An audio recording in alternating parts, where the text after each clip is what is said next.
High friends, আমি Shovan. Welcome to my YouTube channel. এখন আমি রাজকুমার মুভির নতুন যে সংটা বেরিয়েছে ভার্সেটাইল মিডিয়া, তাদের যে একটা অফিসিয়াল ইউটিউব চ্যানেল রয়েছে, সেখানে এখন থেকে প্রায় 2 ঘন্টা আগে গানটা স্ট্রিম হয়ে গেছে এবং গানটার ভিউজও প্রচুর হু হু করে বেড়ে চলেছে।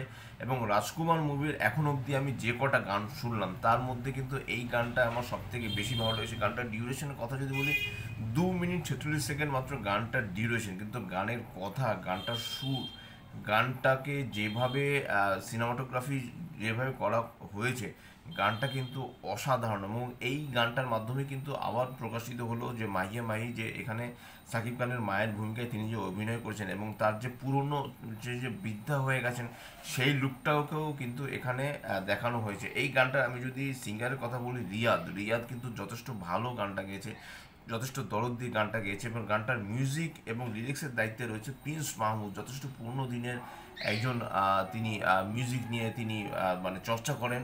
এবং প্রিন্স মাহমুদ কিন্তু বাংলাদেশের একজন যথেষ্ট নামি দামি একজন সঙ্গীত শিল্পী।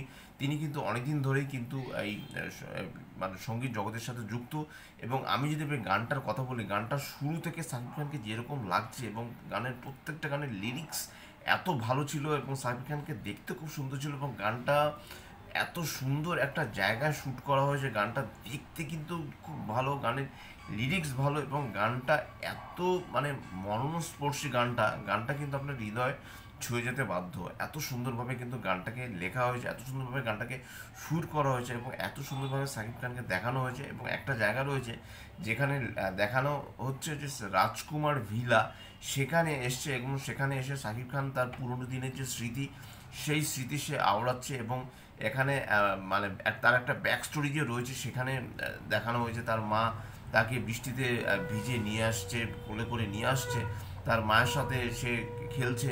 তার মায়ের সাথে যে স্মৃতিচারণটা এখানে খুব সুন্দরভাবে দেখানো হচ্ছে। এবং একটা সিনের কথা এখানে বলতে হবে, সেখানে লুকটা দেখানো হয়নি, তার বাবার ফেসটা রিভিল করা নয়। তার বাবার এক হাত ধরে আছে এবং এক হাতে ছাতা, এবং মাহিয়া মাহি সে কাঁদতে কাঁদতে বেরিয়ে যাচ্ছে। তা এখানে হয়তোবা যে ছেলে এবং মায়ের যে সম্পর্কের কথা কিন্তু এই মুভিটাতে অবশ্যই বলা হয়েছে, সেটা কিন্তু গানটার মধ্যে দেখানো হয়েছে। এবং একজন আয়োজনকে যে ছেড়ে চলে যাচ্ছে, মাহিয়া মাহি যতটুকু সময় স্ক্রিনে গানটার মধ্যে যতটুকু সময় এসছে দুর্দান্ত রকম লেগেছে।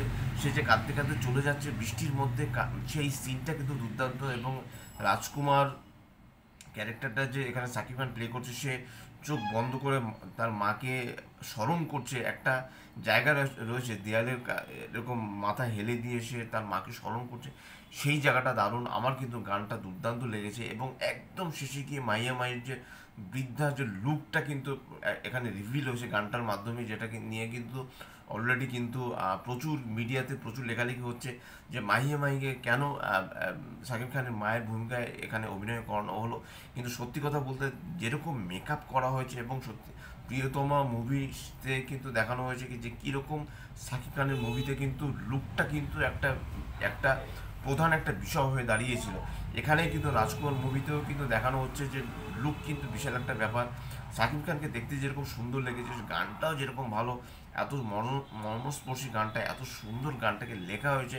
প্রত্যেকটা গানের আপনি যদি ওয়ার্ড থেকে প্রত্যেকটা গানের আপনি গানের লিরিক্সের যে ওয়ার্ডগুলো আপনি যদি খেয়াল করেন, মানে মক্কা মদিনার কথা বলা হচ্ছে, মায়ের সাথে তুলনা করা হচ্ছে মক্কা মদিনার, খুব সুন্দরভাবে কিন্তু গানটাকে লেখা হয়েছে। আমার কিন্তু গানটা দুর্দান্ত লেগেছে। আপনাদের কেমন লেগেছে নিশ্চয়ই আমাকে কমেন্ট বক্সে লিখে জানাবেন। এবং রাজকুমারের আগের যে গানগুলো খুব যে একটা ভালো গান ছিল তা না। প্রথম যে রোমান্টিক একটা গান ছিল যেখানে বিদেশি একজন অ্যাক্ট্রেসের সাথে যে গানটা করা হয়েছিল, সেই গানটা ভালো।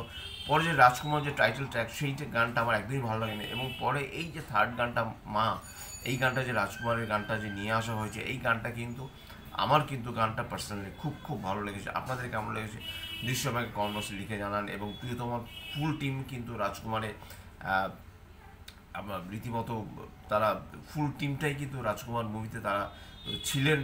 যে হিমেল আশরাফ ডিরেক্টরের দায়িত্বে, আসাদ আদনান হলো প্রডিউসারের দায়িত্বে। এবং খুব ভালো রাজকুমার মুভিটার রেসপন্স। এদেশে যদি রাজকুমার মুভিটা আসে নিশ্চয়ই দেবো, কারণ ইন্ডিয়ান দর্শক হয়ে রাজকুমার মুভিটা দেখা কোনো মতেই তো সম্ভব নয়। যদি কোনো কারণে যদি রাজকুমার মুভিটা যদি ইন্ডিয়ান দর্শকরা দেখতে পারে, আশা করি নিশ্চয়ই একটা ভালো একটা মুভি দেখতে পাবো। এবং রাজকুমার মুভিটা যতটুকু জানা যাচ্ছে যে মুভিটা কিন্তু ভালো ওয়ার্ল্ড ওয়াইড কিন্তু ভালো মুভিটা বিজনেস করেছে, ঈদের সময় ভালো রেসপন্স ছিল। এখনও কিন্তু শুধু ইন্ডিয়ার কেন, কানাডা থেকে শুরু করে আমেরিকা থেকে শুরু করে বিভিন্ন দেশে কিন্তু হই হই করে চলছে, এবং বাংলাদেশেও কিন্তু রীতিমতো সব যেসব হল রাজকুমার লাগানো হচ্ছে সেখানে কিন্তু রীতিমতো হাউসফুল, হু হু করে লাখ লাখ টাকা কিন্তু বক্স অফিস কালেকশন কিন্তু অলরেডি চলে এসেছে রাজকুমার মুভি থেকে। তা সব মিলে কিন্তু আমার কিন্তু আবারও বলছি রাজকুমার মুভিটা কিন্তু দুর্দান্ত লেগেছে। রাজকুমার মুভির এই গান, মা গানটা আমার দুর্দান্ত লেগেছে। আপনাদের কেমন লেগেছে নিশ্চয়ই আমাদেরকে কমেন্ট বক্সে লিখে জানান। আর এই মা গানটা কার কেমন লেগেছে আমাকে প্লিজ কমেন্ট বক্সে লিখে জানাতে ভুলবেন না। যদি আমার চ্যানেল ভালো লাগে থাকে লাইক, শেয়ার, কমেন্ট এবং সাবস্ক্রাইব করতে ভুলবেন। আমার চ্যানেলকে ইনস্টাগ্রামের লিঙ্ক, ফেসবুকের লিঙ্ক এবং ইউটিউবের লিঙ্ক আমি আমার ডিসক্রিপশন বক্সে দিয়ে দিয়েছি, সেখান থেকে আপনারা আমাকে কানেক্ট করতে পারেন। এবং অবশ্যই রাজকুমার মুভির মা গানটা আপনারা দেখুন, দেখে চোখ বন্ধ করে আপনারা গানটা শুনুন এবং গানটা আপনারা প্লিজ ফিল করুন। Till then stay tuned, tata.